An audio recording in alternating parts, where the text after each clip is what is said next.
Jeffrey was there, teaching his son the fine points of shooting. He hits the target and boom, Jeffrey's all over him, saying he's his pride and joy. They're at the supermarket one day, and at checkout, the kid spots this African-American guy next to them. This guy sees the kid too and starts playing with a toy to make him laugh. But then, Jeffrey, man, he just ruins this beautiful moment. He thinks the guy's scaring his kid, even though the guy's just trying to be funny, you know? Jeffrey's not having any of it, totally doesn't buy it, so the guy just storms off, really ticked off. Now, Jeffrey's calling up his buddies, all pumped to teach this guy a lesson, even though his kid's trying to tell him what's really up. But Jeffrey, not listening, not a bit. He sneaks up behind the guy and wham, hits him. Then his friends show up, and it's just chaos. They beat the guy up, and the guy's family is right there, seeing all this, honking like crazy for them to stop. But do they listen? Nope. And as Jeffrey walks away, what does he do? Spills milk on the guy like, take that for not being white. Jeffrey, he just dumped milk all over this African-American guy right after getting his friends to beat the guy up, all because of his skin color.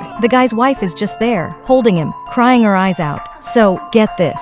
Jeffrey's kid tells him that day, some snakes might look bright, but they're not all venomous. Their colors? Just a way to protect themselves. But Jeffrey, oh man, he's like, if he's checking for venom, he's all about those patterns. And he thinks, the brighter, the more dangerous. That night, Jeffrey and his kid are out, and boom, a car blocks their way. Jeffrey gets out, ready to give the driver a piece of his mind. But surprise, a bunch of guys jump out, drag him into the car. The kid tries to follow, but nope, the car's gone. And the kid sees it, his dad being taken away by these dark-skinned guys. You'd think they're out for revenge, right? Wrong. They tattoo Jeffrey. Yeah, you heard me. And that's just the beginning of their revenge plan. A group of dark-skinned individuals captured a white man, Jeffrey, an event witnessed firsthand by his child. This was a consequence of Jeffrey having bullied a black person days prior. Upon capturing Jeffrey, they tattooed him. One evening, they dumped Jeffrey on the road. Making his way home and catching his reflection in a mirror, Jeffrey discovered his skin had turned black,